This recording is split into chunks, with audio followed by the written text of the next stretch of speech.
మనం time travel చేసి 200 ఏళ్ల వెనక్కి వెళ్దాం.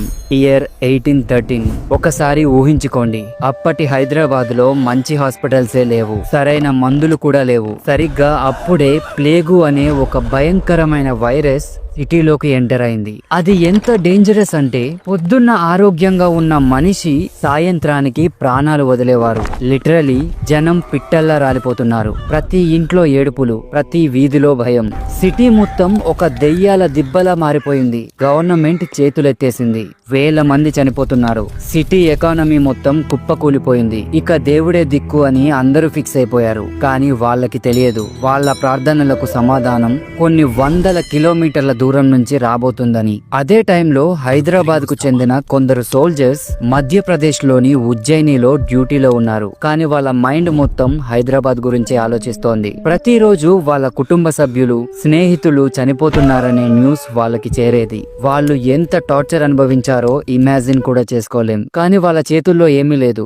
కనిపించే శత్రువు అయితే పోరాడగలరు, కానీ అది కనబడని శత్రువు. అప్పుడే వాళ్ళు ఒక డేరింగ్ డెసిషన్ తీసుకున్నారు. వాళ్ళు నేరుగా ఉజ్జయిని మహాకాళి టెంపుల్ కి వెళ్లారు. అక్కడ అమ్మవారి పాదాల మీద పడి, తల్లి, మా హైదరాబాద్ ను కాపాడు, ఈ భయంకరమైన రోగాన్ని ఆపు, నువ్వు మా సిటీని కాపాడితే మేము తిరిగి వచ్చి నీకు గుడి కట్టి లైఫ్ లాంగ్ బోనం సమర్పిస్తాం అని మొక్కుకున్నారు. ఇది జస్ట్ ఒక మొక్కు కాదు, అది వాళ్ళ చివరి ఆశ.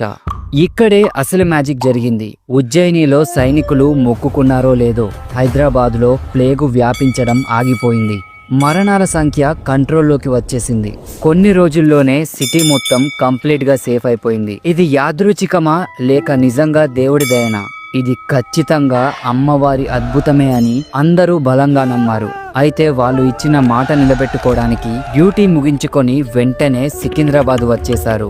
1815లో సూరేటి అప్పయ్య అనే సోల్జర్ లీడర్షిప్ లో ఉజ్జయిని నుండి తెచ్చిన అమ్మవారి చెక్క విగ్రహంతో ఒక టెంపుల్ కట్టేశారు. ఆ రోజే వాళ్ళు వండిన అన్నం, పాలు, బెల్లంతో చేసిన నైవేద్యాన్ని ఒక కొత్త కుండలో పెట్టి డెకరేట్ చేసి అమ్మవారికి సమర్పించారు. అదే చరిత్రలో మొట్టమొదటి బోనం. కేవలం కొందరితో మొదలైన ఆ వేడుక ఇప్పుడు లక్షల మంది పండుగగా మారింది. ఇంక్రెడిబుల్ కదా? ఓకే, ఇంతకీ ఈ బోనం ఏంటి? Let's break it down. బోనం అంటే భోజనం. ఇది అమ్మవారికి మనం ఇచ్చే ఒక గ్రాండ్ థ్యాంక్స్ గివింగ్ పార్టీ లాంటిది. ఇందులో వాడేవి మట్టి కుండ. ఇది 100% ఎకో ఫ్రెండ్లీ, స్వచ్ఛతకు కొత్త ప్రారంభానికి సింబల్. నైవేద్యం, ఇందులో ఉండేది రైస్, పాలు, బెల్లం. ఇది హెల్త్ అండ్ వెల్త్ ని సూచిస్తుంది. బేసిక్ గా ఇది ఒక డివైన్ సూపర్ ఫుడ్. అలంకరణ, కుండకి పూసే పసుపు ఒక యాంటీసెప్టిక్, వేపాకులు ఒక